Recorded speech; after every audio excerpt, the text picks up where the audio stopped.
Hey everyone, welcome to the start of the 2022 Cyber Newscast. It's me, your old pal Heff. I'm back, yes. The number one Chris Farley cyber impersonator in all of the world, across the globe. I'm here doing play-by-play on this beautiful cyber newscast. We cover the top cyber stories, the top cyber breaches, the risks, the vulnerabilities out there. Anything that makes the news or makes us sad, we're going to bring it right to you. Now, you may notice a new face on our team. Check it out, folks. We got a new guy here. Forrest, he retired into the great cyber beyond. And with me is the Grandmaster Flash Noah, MC Noah, as I like to call him, on the cyber turntables. So, hey, Noah, go ahead and introduce yourself to the team, to the audience. Thanks, Heff. My name's Noah, new to the podcast here at SecurityMetrics. Really excited to get going. I work in the SOC as a threat hunter and security operations analyst. Yeah, Noah's going to help me out here with the color commentary on some of the cyber news that we talk about with all of you. And Noah, what are your hobbies, man? Help the audience connect with you. You're a tinker, aren't you? Yeah, if it can be taken apart, I've taken it apart. Heck yeah. That's what I like to do. Break things, put them back together. I like home labbing, programming, and especially cyber. That's awesome. Well, we're glad to have you here. And, of course, we are SecurityMetrics. We are coming to you from the beautiful, toasty, warm Silicon Slopes. It's not warm here, folks, all right? Our goal is to keep you current on the changing threat landscape. We try to really take a very intelligent approach to cybersecurity, and we try to help secure your peace of mind. We try to help you find all the threats you've been missing and help you hold yourself to a higher standard. Never have a full sense of security. That's going to be your tagline, buddy. All right, we're going to hook you up with that. So, as always, we do provide the links to all of the stories we talk about in the threat intelligence email. And if you like us, please subscribe. Check out our website. You can subscribe to that threat intelligence email on our website. And, of course, hit the bell icon and get notified every time we upload a new episode. And it's good stuff that we're doing around here. We're having a fun time with this newscast. Our top stories today, here we go. Cryptocurrency data breach Palooza, right, Noah? There's so many of them. We got to talk about that. We do bring back the gaslighting segment. I know that's a favorite of our viewers, and we're going to talk about that payroll hack that continues. Very much a precedent-setting cyber insurance lawsuit. We're going to talk about that as well. And the big story, Noah, I'm calling it Mad Max Beyond Thunder Crane. All right, you guys know about Ukraine going on? We're going to talk about that. I call it Mad Max, man, because it's just crazy over there, the cyber stuff that's going on. Hey, Noah, you know what time it is? Oh, I know what time it is, Heff. It's time for the news. DJ Hunter, hit the beat.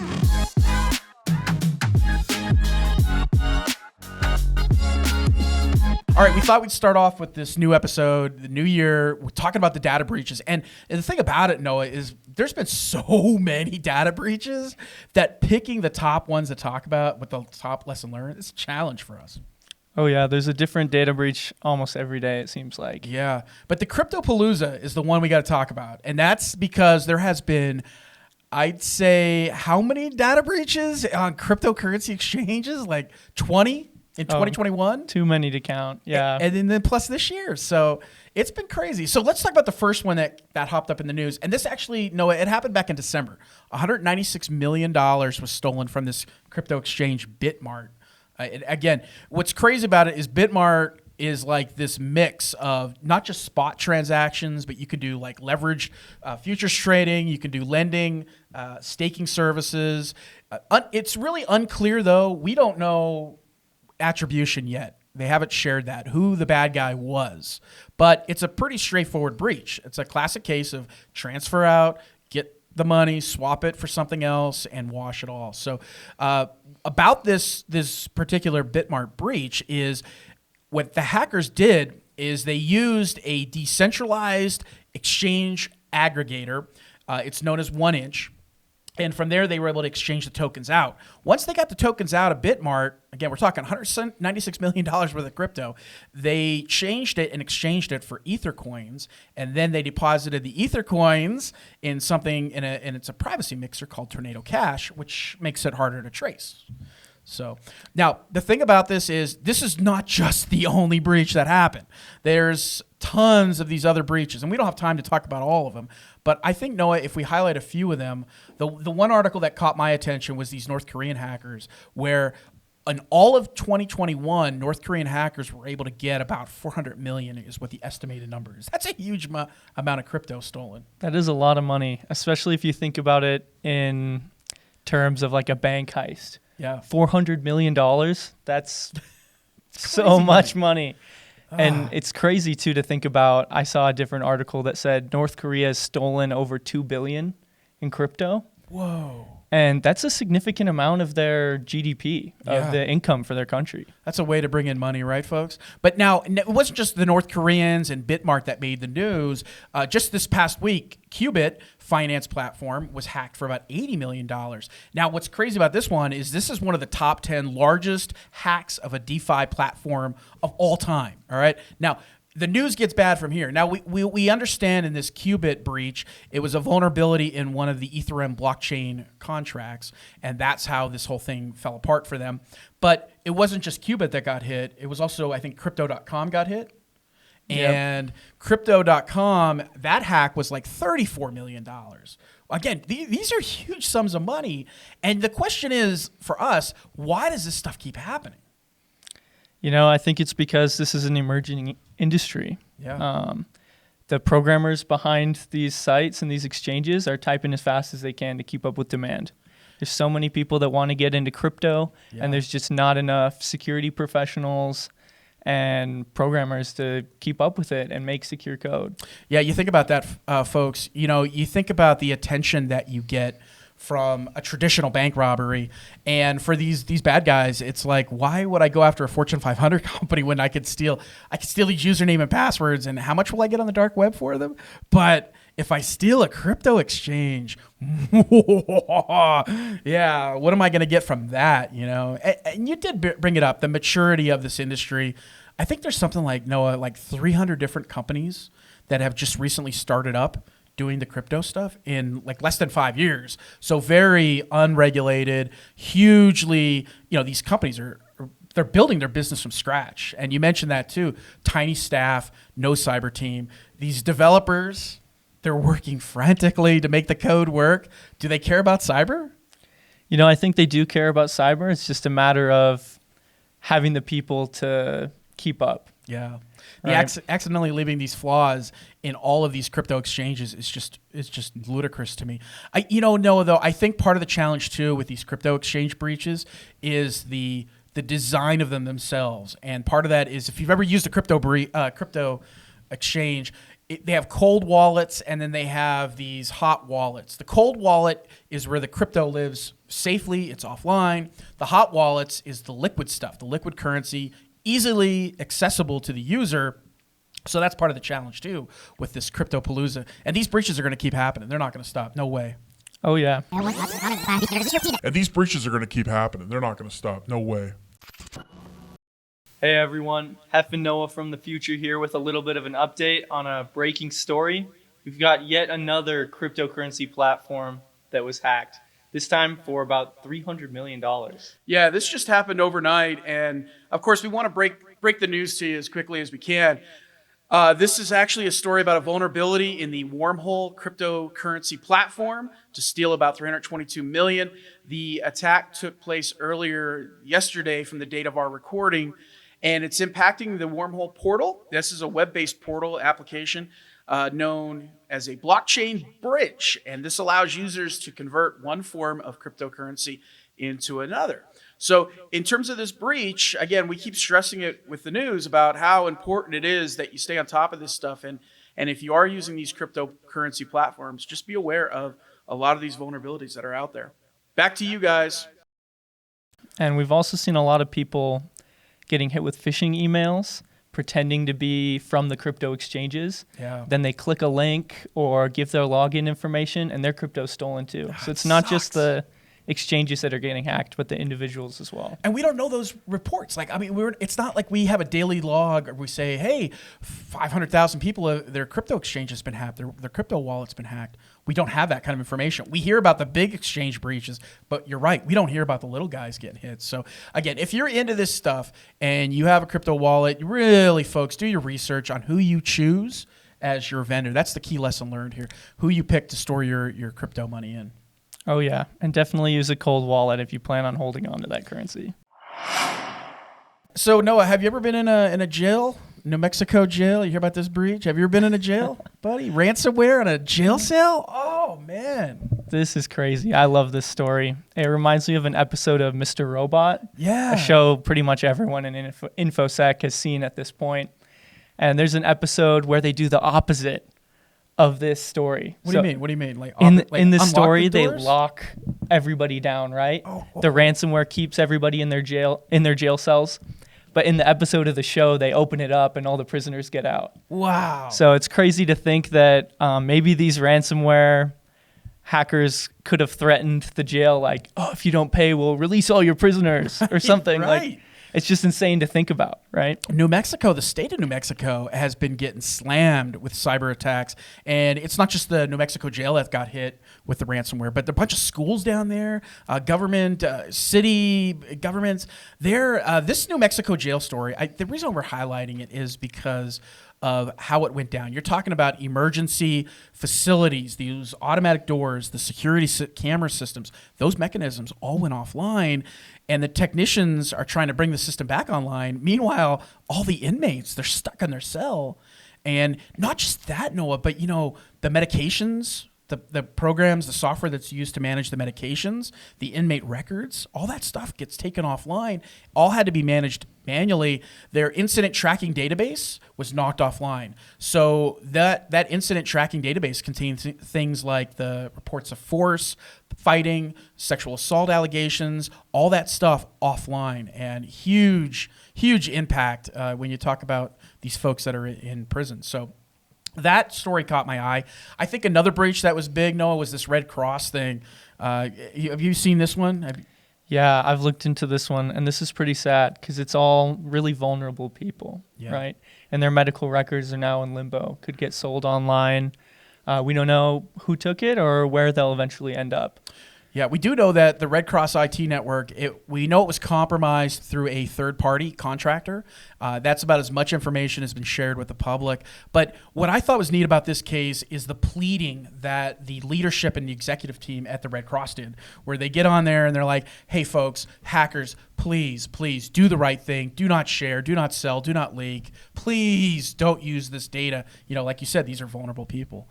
So just a heartbreaking attack. And it wasn't just the Red Cross that got hit. It was also the Goodwill that got hit. Oh, wow. Another vulnerable business. You talk about people that they go to Goodwill, they shop at Goodwill in the interest of trying to save money and trying to get ahead. And we know how tough the economy is and everything. But Goodwill.com got popped.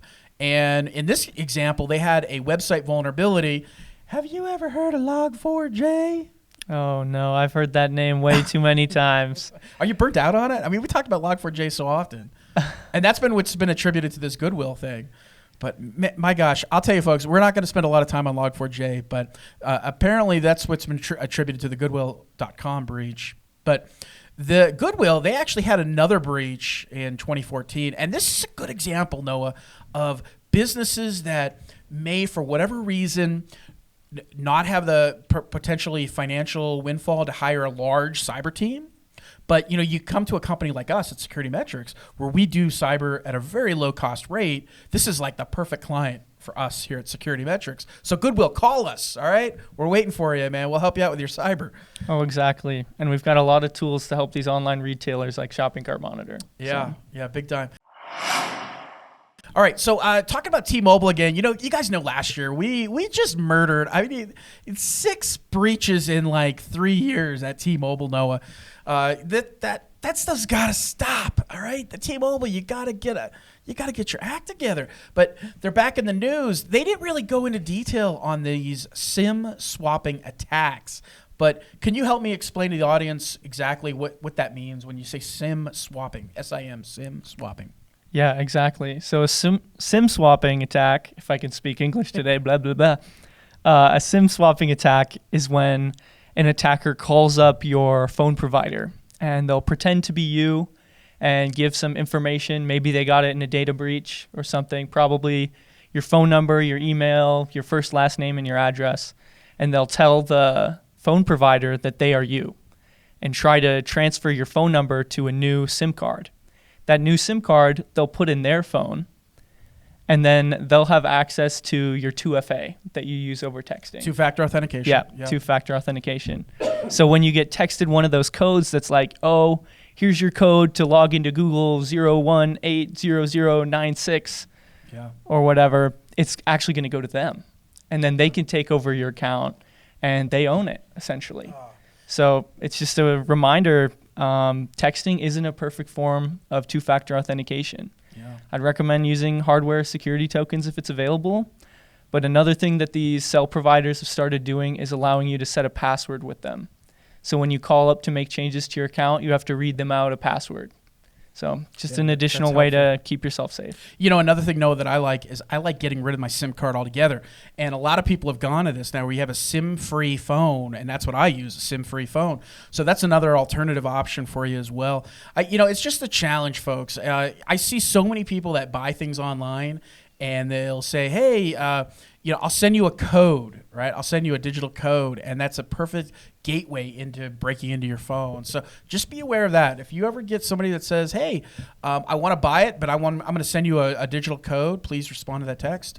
Be wary of that kind of stuff. Oh, yeah. Never share those codes that you get texted with anyone. Yeah.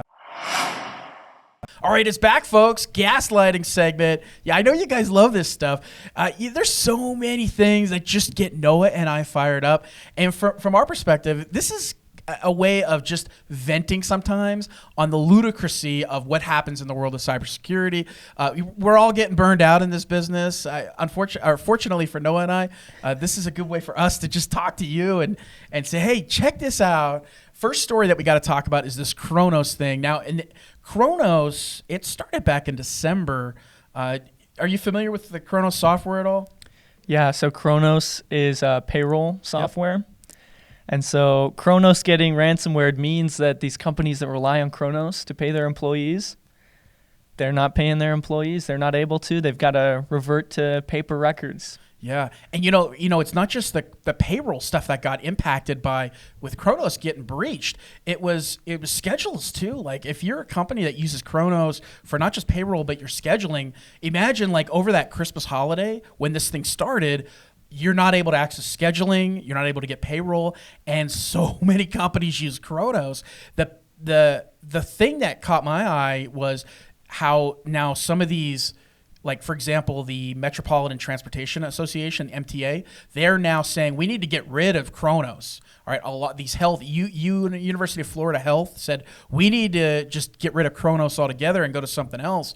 So I know even here locally, we're based in Utah, but the University of Utah got hit with it. And when that system goes offline and you jerk around with people's payroll, they get really upset really quickly, Noah. Oh yeah.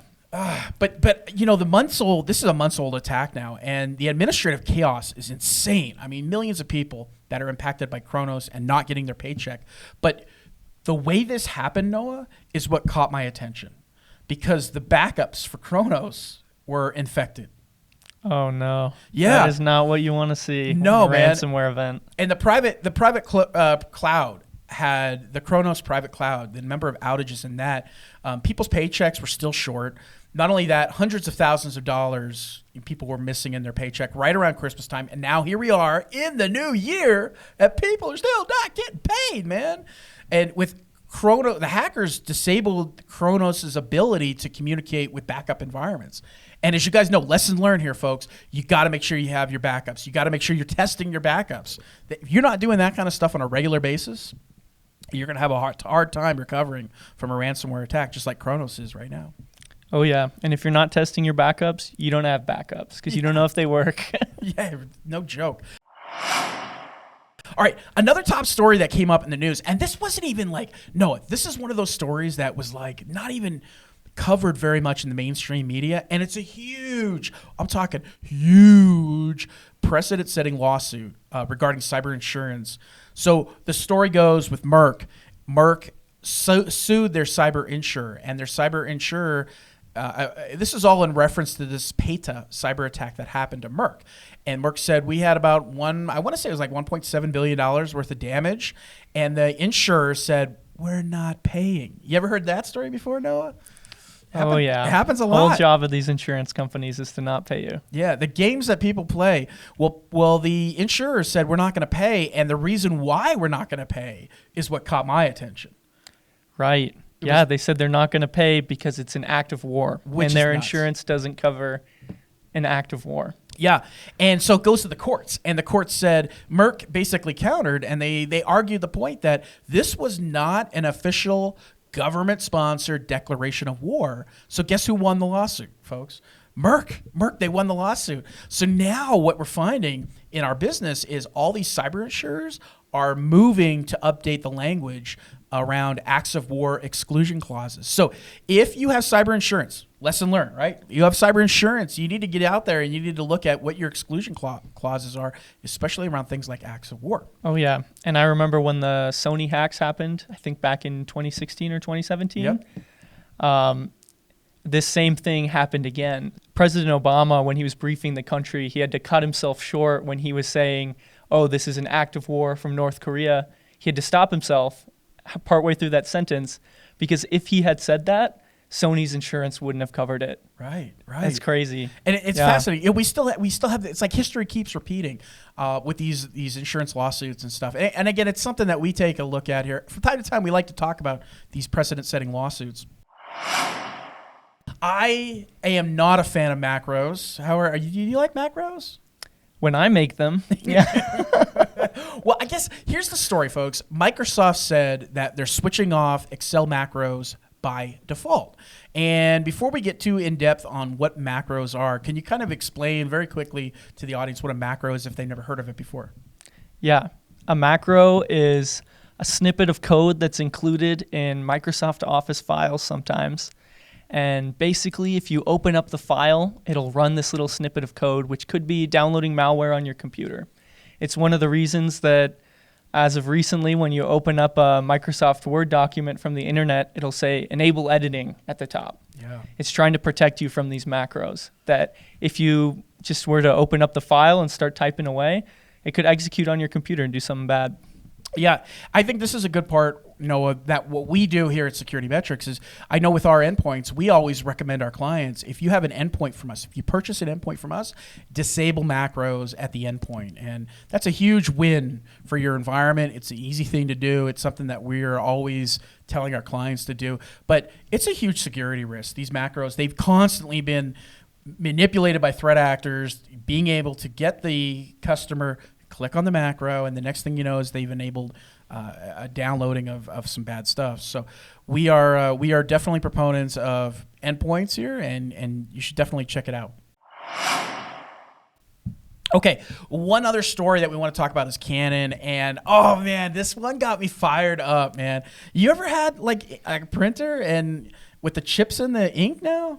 Right, yep, and your printer comes with 2 things of ink, and buying replacement ink with the chips in it costs more than the original printer. That's crazy. It's nuts, man. But Canon has DRM. You know, they have these digital rights management inside the toner chips. So, but the problem with the supply chain, Noah, man, dude, if you can't get toner chips with these DRM chips in them, then you can't use your printer. And that's like super bad, man. Right. And it's forcing these companies to sell printer ink without their own DRM chips in it. Yeah. And then they had to put out releases on how to hack their own printers to get past the DRM blockage. It's absurdity. It's absolute absurdity of what DRM is. So Canon is being sued right now for disabling the scanning functionality of its printers. And when the ink cartridges are empty, you can't use the printer. So Canon is being sued for that. And now the reality, like Noah said, is now Canon has to explain to customers, how do you bypass your toner cartridges when you can't get toner cartridges due to the supply chain and these DRM chips? So nasty stuff, man. You couldn't have scripted this any better for a company like Canon. Oh, yeah, I love it. It's just coming back to bite them. Yeah. All right, we're going to talk about top stories. Yeah, we're going to wrap up the show right now with some couple of top stories. And the story that's been hitting the news, of course, is the Ukrainian stuff. I like to call it Mad Max beyond Thunder Crane. All right, Mad Max Beyond Thunder Crane, man. That's my title. And when I do threat briefings every week for our employees, and I insert photos of Mad Max, and the headlines are just unreal. So the thing that's crazy right now is, United States, CISA, the cyber security agency here, is warning about state-sponsored attacks. The FBI is warning about state-sponsored attacks, all from Russia against our critical infrastructure. Does this sound familiar? Like Groundhog Day? Right? Oh, yeah, definitely. Yeah, this happened last year. Well, they were back again talking about Russian state-sponsored attacks on our critical infrastructure. And a lot of this is tied back to this Ukrainian situation. And they're calling it ransomware diplomacy. Ransomware diplomacy. More on that in just a minute. So about 2 weeks ago or so, about 70 government agencies, their Ukrainian government agencies, were hit with this real destructive malware, and it was disguised as ransomware. It knocked 70 websites offline, and they're saying in the news that it was a diversion, that it was attention grabbing, a defacement attack. It's just a diversion to something else that may be going on. So the actual malware used in this Ukrainian attack, it's called WhisperGate. WhisperGate's very new. It was first discovered January 13th. A lot of cyber groups were gravitating towards this now. What's interesting, though, is how WhisperGate attacks. And I don't know, did you happen to see what it goes after? I didn't see everything about it, but I do know it encrypts your files and deletes them, right? Yeah. Or it doesn't encrypt them, but it says it does. It's described as a master boot record wiper. That's what it's described as. And it's basically executed when you power down your computer. It starts doing its work, all right? There's evidence, though, according to Microsoft, well, we have evidence that it's tied back to the Russians. But wait, folks, there's more. Watch me pull a rabbit out of my hat, all right? Watch me pull magic. There's magic in this discussion here, folks. The Ukrainian government did their own deep dive into it, and Ukrainian government says, no. It was not Russia. It was actually, the website attacks it's a false flag. And we don't think it's Russians' attribution behind it. We think it's pro-Ukrainian folks that are behind the taking of the ISP and this website, all these 70 websites offline. So that's the latest as the world burns over in Mad Max Thunder Crane. But the story gets a little crazy from there, and we would be wrong if we didn't talk about the arrest of these Revil ransomware affiliates. And I don't know, have you seen anything on the news about this? This was huge, man. This has been everywhere, and I've loved reading about it because I do not like these guys. Yeah. I think it was 14 members of Revil and over 20 properties were raided. Whew. And the Russian news put out a video of a bunch of the raids where the police are knocking down doors and lifting up mattresses, and there's tons of cash underneath. Dog and pony show. Bags of cash. It's like an episode of Cops, It's the Russian version of the TV show Cops. I know a husband and wife couple. They got popped in this thing, but what the undercurrent is behind this is what's crazy, and the behind the scenes, what's happening. It's called ransomware diplomacy, and it's a signal basically to the United States that we will help you if you help us, and the helping of the Russians is don't put any severe sanctions against us for the invasion of the Ukraine. And we'll continue to help you, on the other hand, with these ransomware investigations you want. So does that sound like a movie, right? Oh, yeah. It's such an interesting trade. And while I'm glad to see that these guys are arrested, it's a really interesting thing to follow, and we'll see where it goes. Yeah, it's going to be fascinating, guys. And as this happens, there's a lot of cyber intelligence experts out there making commentary on this. We will post a link to one of them, which is these cyber attacks in some of the intelligence communities, that they're actually a supportive role. They're meant to help the Russians go towards a broader strategic goal. So there's much more going at play here. These Revil arrests are just basically pawns for the Russians. And again, it's called ransomware diplomacy. You're going to hear a lot more about that term, ransomware diplomacy, as we move forward in 2022. You sent me this article about the Belarus rail station. Can you kind of like share to the audience what actually happened here? Because I was so blown away by hearing about this article as well. Yeah, I really like this article. It's super interesting and different. So Belarus is right on the border of Ukraine and Russia, right? And Russia's using Belarus to stage a bunch of troops by the border. So some Belarusian hacking group that's been active for a while on Twitter, they tweeted out that they took down the rail system in Belarus, and they posted some pretty convincing screenshots of computers that they ransomwared. And when you checked the Belarusian rail system websites, yeah, they were down. You couldn't buy a ticket. It looked like it was ransomwared. And the rail system put out a memo that said, yeah, we're experiencing technical difficulties. What does that mean? Yeah, what does that mean? But the bad guys, they had the encryption keys and something like they wanted the release of some like 50 exactly political prisoners. Yeah, instead of ransomware for money, they were saying, oh, we'll unencrypt all of your files if you free 50 political prisoners who are in the worst health.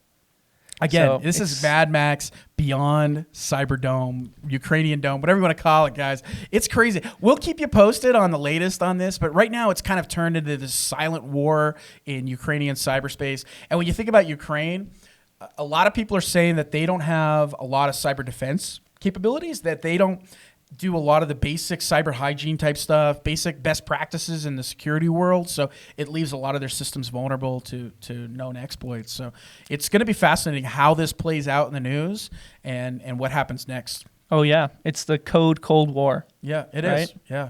The cold cyber war is really what it comes down to. So we do want to talk about two other stories here before we exit the show. Redline malware has been hopping in the news. It is a new type of information stealing malware. It targets mostly your browsers. So if you have Chrome, if you have Edge, Microsoft Edge, if you have Opera, it is probably if I had to call it, Noah, I'd say it's probably the most widely used information stealing malware out there. And what's bad about it is it has it takes advantage of the auto login features that web browsers have. So most people, what do, Noah? They store. Most people, when you put your password into your account, it says, "Oh, would you like to save this password with Okta, Google, LastPass, stored in all the browser. of the above?" Yeah, and yeah, they save it because it's convenient, right? Yeah, it's hard to remember all your passwords, but this malware takes advantage of that. it does. If it's convenient, it's probably not secure. And that's how the malware gets in. So if you're storing your passwords, this is a great knowledge for all of you. Best practice, if you're storing your passwords in your browser, you got to figure out a different way. There's plenty of solutions out there for services that will store your passwords in a password manager that will make this be better. So you won't be affected by it. We got to talk about this story too. McAfee and FireEye, two of the big giants in our industry, they got together and they merged, man. I love hearing stories like this. The new company is called Trellix. Do you know what a trellis is? I don't know. Is that an architectural thing? I'm a gardener, man, so I know what it is. All right. Okay. The idea behind the new name Trellix, it's the idea of a structure like a trellis, which is designed to support the structured growth of plants. Okay. That's where they got the name from. And where McAfee and FireEye are going with this new name is they want to have this concept called Trellix, which is living security. I like the concepts behind it. I'm really curious how it's going to be executed. But McAfee, FireEye, they're getting together. They're husband and wife. They're merging. All right, that's what's happening. And now Norton, we wrap up the show on this story too. And man, Noah, when this story broke, I felt like we just should have a therapy session for all of us that work in cybersecurity. Like, how could Norton install a crypto miner and skim a commission off the top? Oh yeah. And so when you use Norton's crypto miner, it takes 15% of your profits. Whoa. Right? Which a normal mining pool is between 1% to 3%. So it's good that it's getting more people into crypto, but it's also introducing a bunch of people to new phishing attacks, like this crypto could get stolen. Yeah, yeah. And the thing about how this Norton installing a crypto miner, you basically have to opt in if you want to do it. It just doesn't automatically. Now, I've heard allegedly from folks that says, no. I didn't even opt in, and I saw processes running in the background of a crypto miner running. But the Norton will actually mine Ethereum cryptocurrency while your computer is idle. And there is a large FAQ that Norton put out explaining how it actually works. But, I mean, this is the thing, Noah, right? I feel like we have to have our Star Wars reference here, right? You are the chosen one, Norton. You were sent to destroy the Sith, not join them. I mean, should Norton be detecting and killing off crypto mining? Right? I mean, that's what they should be doing. I think they should, yeah. Not installing their own. I mean, what's the next big idea? Is it going to be Norton Botnet? Is that the next? Is that what Norton's going to do? It's just nasty stuff, folks. You may want to look at a different vendor. If you have Norton in your home or in your office, you may want to go down a different path here. But it's not just Norton that's doing this now. There's other vendors, Noah, that are out there putting crypto mining in their software. And the one that comes to mind is Avira antivirus. Have you ever used them? I haven't, no. Yeah. But I believe they're owned by Norton as well, right? Get out of town. Are you serious? They are, in fact. Avira Antivirus has crypto mining on their antivirus software. They're owned by Norton. It's the same company that bought Norton. So it's now called Norton LifeLock. They have a user base. Avira Antivirus has a user base of something like 500 million users worldwide. That is huge. Making their product free. So Avira's FAQ also out that you can read about. But again, if you're using Avira or Norton 360 or any software that says we're going to offer you the opportunity to mine crypto, you may want to think twice about it. Oh, yeah. There's safer and easier ways to get started in crypto. There's software like NiceHash, which you can download. They won't take 15% of your profits. And it's not introducing this to your antivirus. Wow. All right, so how do you think your first show went? You think you did pretty good? I think it did pretty good. It was a lot of fun. Drop a note in the comments how we're doing here, and welcome Noah to the family here at SecurityMetrics. From all of us here at SecurityMetrics, thanks for joining us. And again, our goal is to help you stay current with that changing threat landscape, take an intelligent approach to cyber security, give you some peace of mind, and remember to never have a false sense of security. As always, we provide the links in this presentation, in this briefing, in a threat intelligence in our weekly email. You can subscribe to that on our website. Please hit the like button, and there's notifications too every time we upload a new episode. And we're glad you're with us. On behalf of all of us here at SecurityMetrics, thank you for joining us, and have a great week.